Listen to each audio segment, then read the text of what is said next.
Bapak Ibu, ketika saya membahas tentang perisai rezeki, ada yang bertanya, ya, dan materi ini adalah jawaban dari pertanyaan tersebut, ya.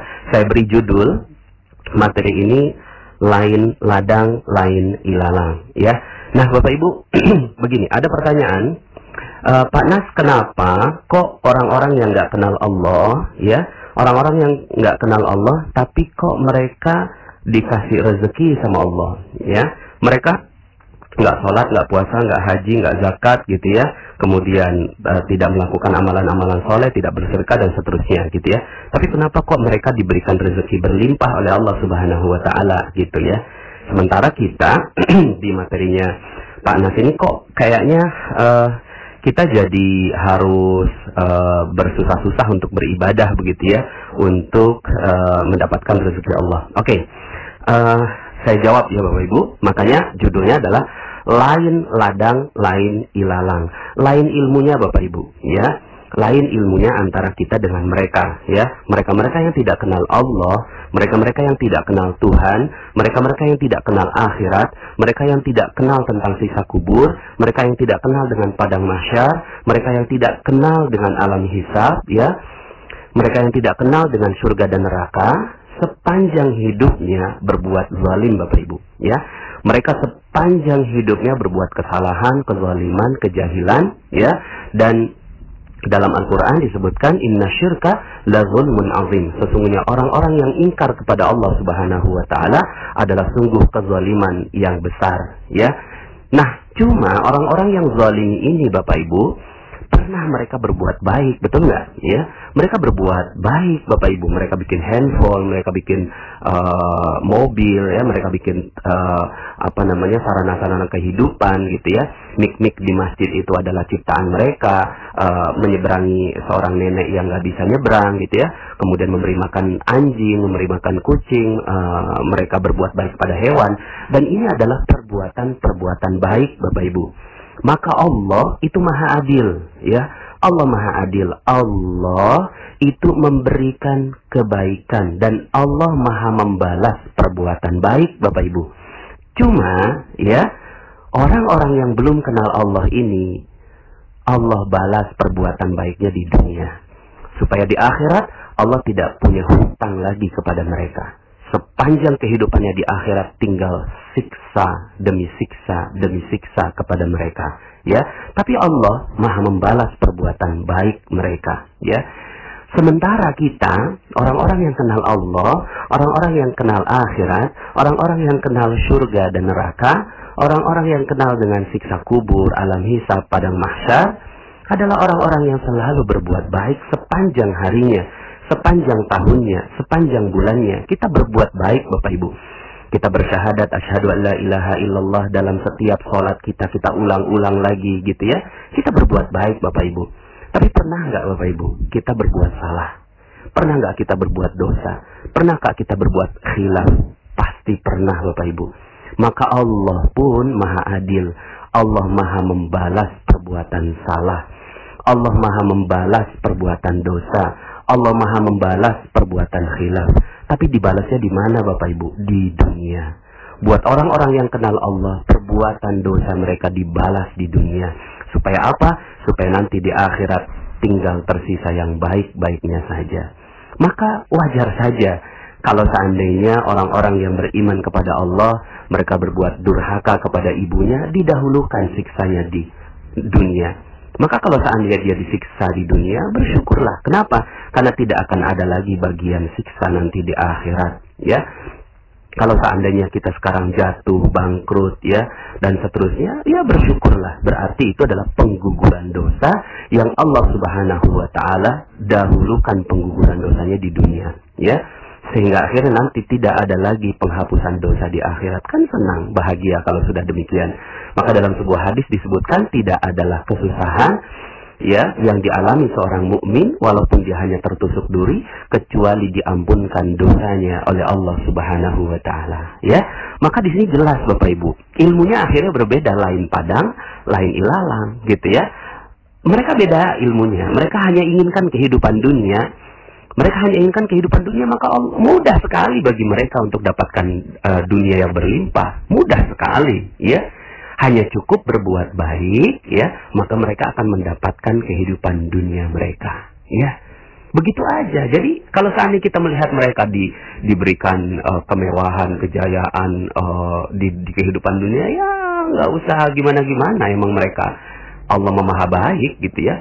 Allah memaha baik, cuma mereka hanya mendapatkan bagian itu di kehidupan dunia. Tentunya kita tidak mau hanya dalam kehidupan dunia saja. Begitu ya Bapak Ibu ya. Dalam Al-Quran disebutkan dalam surat Ali Imran ayat 176. A'udzubillahi minasyaitonir rajim.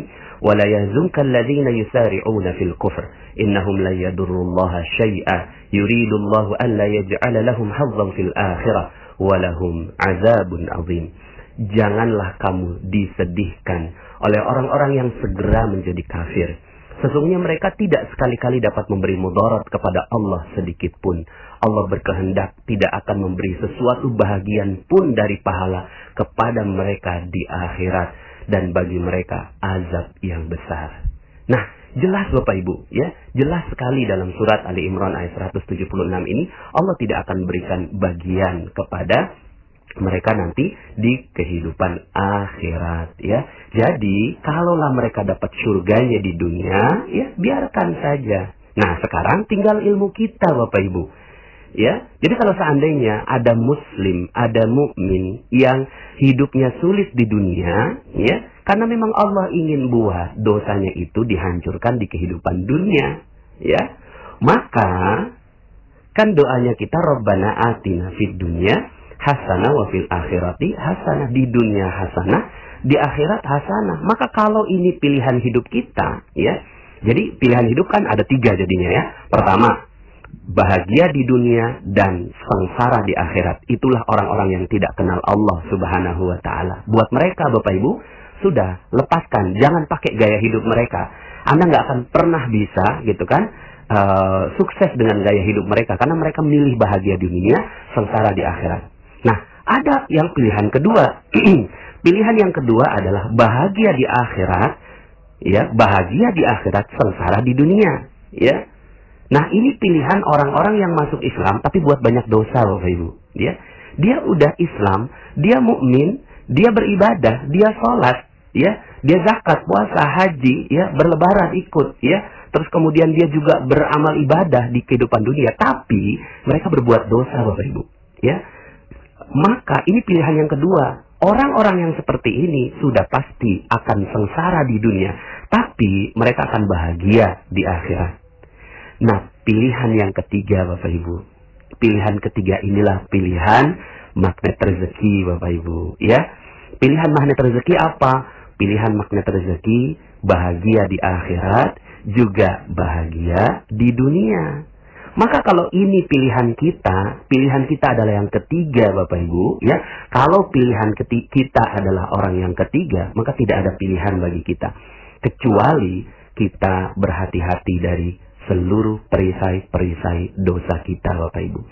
Ketika kita berhati-hati dari dosa, ketika kita berhati-hati dari segala larangan-larangan Allah Subhanahu wa taala, maka Allah pasti akan membuat kejayaan, kemakmuran dalam kehidupan dunia, ya.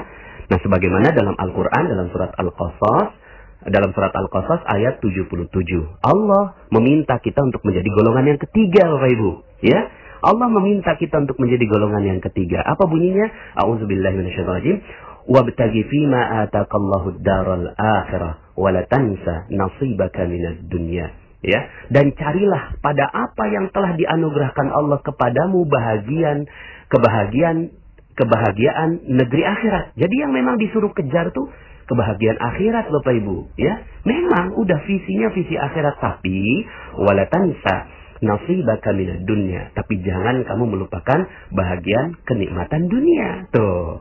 Allah ingin gitu ya, kita untuk ambil bagian dari kehidupan dunia kita. Jadi kalau ada yang mau nikmati kehidupan dunia, hidupnya bagus, ya, kemudian berjaya, berlimpah, kaya raya, dan seterusnya dalam kehidupan dunia, akhirnya ilmunya berbeda Bapak Ibu. Lain ladang, lain ilalang. Yang harus kita lakukan dalam kehidupan dunia ini akhirnya 2 Bapak Ibu. Pertama, berhati-hati dari seluruh dosa-dosa kita. Kenapa? Karena setiap dosa Allah akan balas di dunia. Ya, karena kita sudah pilih menjadi seorang mukmin.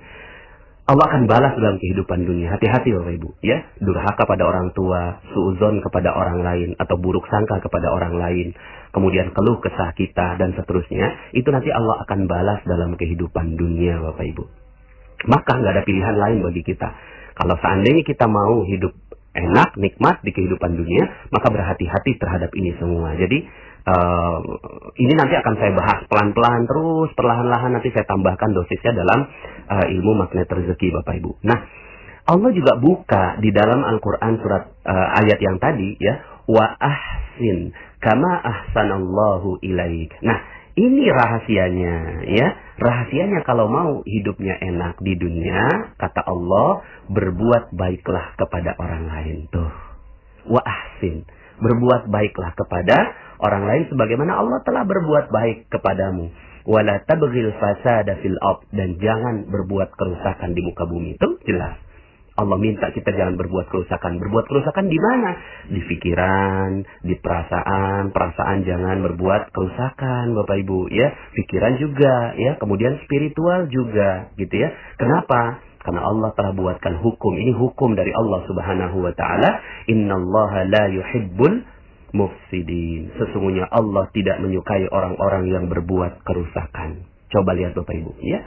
Jadi, maka tidak ada pilihan lain buat kita. Kalau kita mau bahagia di dunia, mau bahagia di akhirat, tidak ada pilihan buat kita kecuali kita melakukan dua hal. Pertama, hati-hati dari dosa. Yang kedua, berbuat kebaikan Bapak Ibu, ya. Sebagaimana orang-orang yang golongan pertama berbuat kebaikan, ya. Wa ahsin, dan berbuat baiklah, ya. Seperti itu. Nah, pertanyaan berikutnya, ada yang bertanya kepada saya, Pak Nas, bukannya rezeki itu udah ditakar, ya? Kan semua rezeki udah ditakar ketika kita di umur 4 bulan di rahim kita. Allah udah tetapkan rezekinya, jodohnya, dan seterusnya, ya. Kematiannya Allah sudah tetapkan, ya. Kenapa terus kemudian kita harus kejar-kejar rezeki? Gini, ya. Gini Bapak Ibu. Terhadap orang yang bertanya begitu, saya tanya balik, gitu. Jadi terhadap orang yang bertanya begitu, kan udah ditakdirkan. Saya tanya balik dong sama dia. Ente udah tahu dong takdir ente berapa rezeki ente? Belum tahu. Lah terus, ya. Dia katanya udah ditakdirkan. Berarti ente udah tahu dong takdirnya. Belum tahu. Makanya itu bukan ilmu kita, itu ilmunya Allah. Ya. Itu ilmunya Allah. Ditakdirkan itu ilmunya Allah. Karena kita nggak tahu takdir kita, takarannya berapa, takaran rezeki kita, maka gitu ya, ya sudah, kerja saja yang baik-baik gitu kan, buat saja yang baik-baik. Nah, terus akhirnya saya tanya balik, mau nggak saya kasih tahu takdirnya ente berapa banyak, takaran rezeki ente berapa banyak, mau nggak saya tanyakan gitu ya? Dia jawab mau. Gini, Bapak Ibu, takaran rezeki kita buat orang-orang yang sudah memilih golongan yang ketiga ada dalam surat An-Nur ayat 55. An-Nur ayat 55, ya. Dalam Al-Qur'an Allah berfirman demikian. A'udzubillahi minasyaitonir rajim. Wa'adallahu alladhina amanu minkum wa 'amilus salihati la yastakhlifannahum fil ardh لا يستخلفنهم في الأرض كما استخلف الذين من قبلهم. Nah, Bapak Ibu, Allah telah berjanji kepada orang-orang yang beriman di antara kamu dan mengerjakan amal-amal yang soleh. Apa janji Allah terhadap orang-orang yang ketiga ini, ya, iman dan amal soleh? Bahwa dia sungguh-sungguh akan menjadikan mereka berkuasa, berjaya, mulia, kaya raya di muka bumi. Sebagaimana dia telah menjadikan orang-orang yang sebelum mereka berkuasa. Bahkan Allah jelaskan berkuasanya di situ dalam hal apa saja, gitu kan. Sungguh dia akan menemukan bagi mereka agama yang telah diridhonya untuk mereka. Jadi teguh, menang, begitu Bapak Ibu ya. Dan dia benar-benar akan menukar keadaan mereka. Keadaan yang mana? Sesudah mereka berada dalam ketakutan. Ketakutan ditagih, ya. Ketakutan nggak bisa bayar utang, ketakutan diusir dari rumah kontrakan, ketakutan digusur, ya, ketakutan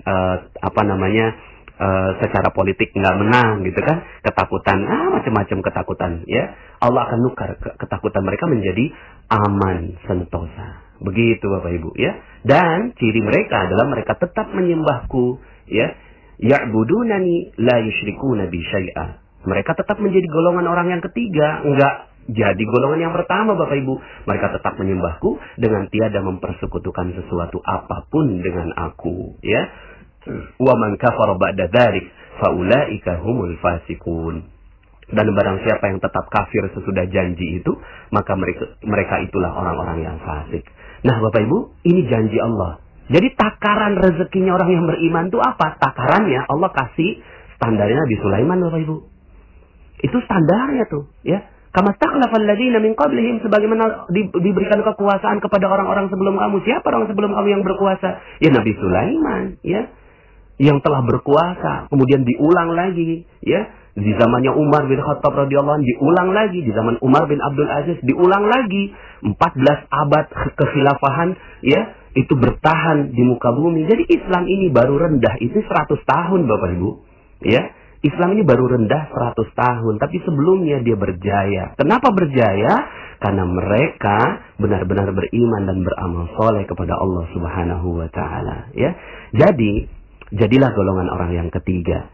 Karena takaran rezeki orang yang ketiga ini Allah berikan kejayaan, kemuliaan, kekayaan. Kalau seandainya sekarang Anda belum seperti itu, bisa jadi sederhana Bapak Ibu, sederhana saja. Cuma mungkin karena ada perisai-perisai yang pelan-pelan kita buka. Yuk sama-sama kita buka. Sama-sama kita buka di magnet rezeki. Mudah-mudahan pelan-pelan rezeki itu terbuka ya.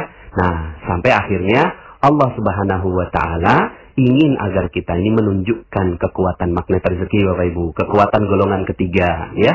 Dalam Al-Quran surat Al-Anfal ayat 60, wa'iddu lahum mastata'tum min quwwah. Dan siapkanlah untuk menghadapi mereka kekuatan apa saja yang kamu sanggupi. Baru kemudian kalau seandainya kita sudah bebas dari segala dosa, berbuat baik, beramal soleh, berkarya yang terbaik, maka insya Allah Allah akan berikan kekuatan kepada kita yang akan menggetarkan orang-orang yang tidak mau masuk ke dalam surga. Akhirnya, ya, gentar Bapak Ibu, orang-orang yang cuma mau dunia. Orang-orang yang cuma mau dunia aja, nggak mau akhirat, gentar ngelihat orang-orang yang beriman. Wah, luar biasa orang-orang yang beriman itu ya. Udahlah dapat surga, udahlah dapat akhirat, ya, dapat bertemu dengan Allah, keridhaan Allah, dunia juga dapat. Akhirnya mereka pelan-pelan ngikut kita Bapak Ibu. Ngikutnya bukan untuk diperangi, tidak. Kita ingin menjadi rahmat bagi mereka, menjadi rahmat bagi semesta alam, ya. Bukan dengan cara yang sekarang ngebom nggak jelas Bapak Ibu. Jihad nggak jelas, bukan. Tapi jihad yang ada adalah bersungguh-sungguh untuk membuktikan bahwa Allah Maha Kaya, Allah Maha Mengkayakan, Allah Maha memberi rezeki Bapak Ibu. Ya, jadi yuk sama-sama. Ilmunya beda Bapak Ibu. Ilmunya memang beda. Lain ladang, lain ilalang. Lain ilmu Bapak Ibu. Mereka lain ilmunya. Mereka cuma kehidupan dunia saja. Ya, maka sekali lagi, golongan yang pertama cuma mau dunia, akhirat nggak dapat. Golongan yang kedua akhirat dapat, dunia sengsara. Ya, nah inilah kita nih orang-orang yang mungkin lagi banyak perisainya. Tapi insya Allah pelan-pelan perisai kita akan terbuka dan menjadi golongan yang ketiga. Siap menjadi golongan yang ketiga? Bismillah. Insya Allah. Mudah-mudahan Anda semua dijayakan, dimuliakan, dikayakan, dibebaskan dari seluruh kehidupan-kehidupan yang tidak baik dalam kehidupan dunia dan menjadi kehidupan yang baik. Ya, kita sama-sama doa di hari yang mulia ini. Rabbana atina fid dunya hasanah wa fil akhirati hasanah wa qina azabannar. Saya Nasrullah.